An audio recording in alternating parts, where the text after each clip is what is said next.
Yes, thank you. CBSN political contributor and columnist for the Boston Herald, Michael Graham, joins us from Boston now. Michael, good to see you. So first, happy to be here.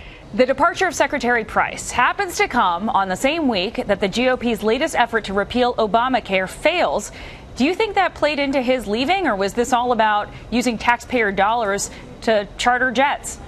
I think the $1 million in combined private and military travel did not help, particularly when you're working for a guy whose mission is to drain the swamp and who's the representative of, kind of blue collar America. And here's a guy taking private jets to Philly. Those of us who lived in D.C., Philly's a drive. It's not a flight. Right. And so that definitely didn't help. I mean, and also add that I know the Trump administration is talking a lot about, well, at this point in the Obama administration, I think they'd had 94 private flights versus the Trump 77. Yeah, but those were members like the military, CIA, defense, people related to this. He's the Homeland. I mean, he's Health and Human Services. And unless he's like in the movie Outbreak, chasing, the monkey and stopping Ebola, there's no reason for him to be taking a bunch of high expense flights. So that hurt. But you raise an interesting point. I don't know if it's about this week per se, but think about when Tom Price became the Secretary of Health and Human Services. He was actually my congressman. I lived in Atlanta a few years ago. Had him on my radio show many times, super knowledgeable about health policy.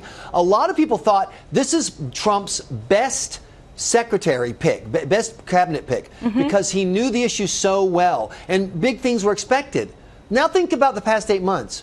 Where have you seen Tom Price? Where has he been out in the forefront, say, on pushing part of the repeal and replace reform? Yeah. One of the things about Obamacare, it involves the phrase, the secretary shall, many, many times. They crafted the bill intentionally so they didn't have to put themselves in corner on policies. They would let the secretary decide. That means you had a lot of power in Tom Price's hand. And yet I had people who were really following this issue, reporters who cover the healthcare beat closely, saying again and again, where's Tom Price? Why isn't he pushing states to try waivers for policies, free market policies they want to put in place? Tom Price was not to be found. So you put his inability to deliver, the high expectations, and then $100,000 in sketchy flights, and you're out. I don't know if you remember this, but back in July, Tom Price appeared on stage with President Trump at that big Boy Scout speech. And there the president joked, and I have the transcript here, about the votes on the latest Repeal Act. He said, quote, "He better get them. Oh, he better. Otherwise, I'll say, Tom,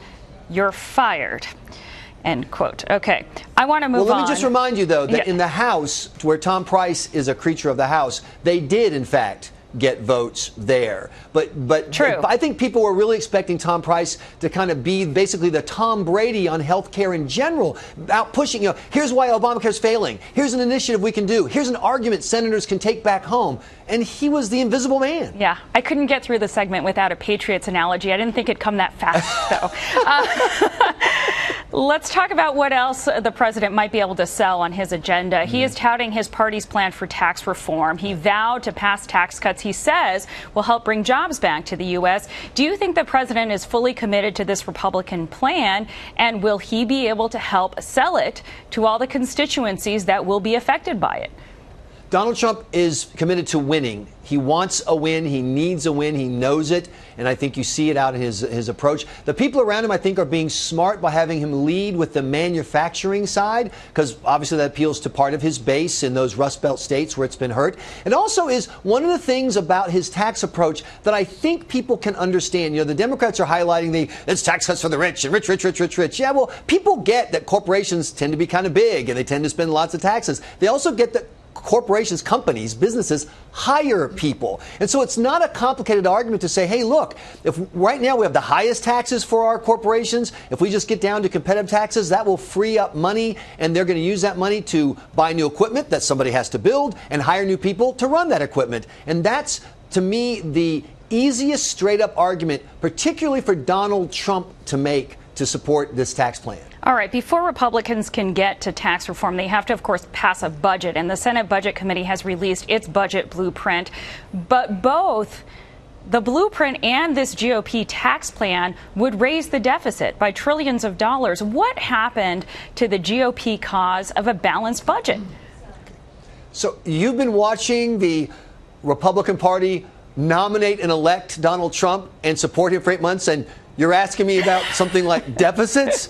I mean, you could start the whatever happened to and then just roll your way down. You know, I'm a lifelong, I ran Republican whatever happened to free trade. Whatever happened to, look, there is no Republican Party. There is the party of Trump. That is the party. And Donald Trump has never been big. I mean, he talks about, cut that deficit and whatever in kind of that, bumper sticker way. That's not his focus. His focus is he wants to, and I think he really, when people say, oh, Trump doesn't believe in anything but Trump, I don't agree. When he talks about it, I see a passion about trying to get jobs going for people, particularly jobs in the trades. And I think that if he finishes his first term and he's gotten a tax plan that has really promoted manufacturing in those jobs, and he's gotten an infrastructure bill that has really, put people to work, fixing things that need to be fixed. I think that's what Trump truly cares about. And the deficit, where is the deficit on that? That's somebody else. Remember, this is a guy who never had problems walking away from debt in his past. He has no problem with debt. Yeah. Before I let you go, I want to get to something I know you're passionate about, which is First Lady Melania Trump's and this controversy, her getting caught up in politics this week after a librarian in Cambridge, Massachusetts, declined a shipment of books from her on ostensibly political grounds and a dislike of Dr. Seuss. So go ahead. What's your take on this, Michael? Well, I think a lot of people now, called out this librarian. She was very inappropriate. She was rude to Melania Trump, insulted her, suggested she do some reading, attacked Dr. Seuss. I mean, who doesn't like Dr. Seuss? And isn't Dr. Seuss also from Massachusetts? Yes, he is. And Mayor Somerville called her out today for the talk. The Seuss family called her out. And I think this is why it's relevant to the Trump voters and to the voters I think often the East Coast media kind of missed. Yes, please. The way this woman talked about Melania Trump, and this both a combination of arrogance, insult, and lack of information, is a way that a lot of Trump voters just felt like they were addressed in media and culture, whether it was in movies or they were portrayed as, you go to church or something wrong with you, or in politics, you must be a racist, you don't support Obama.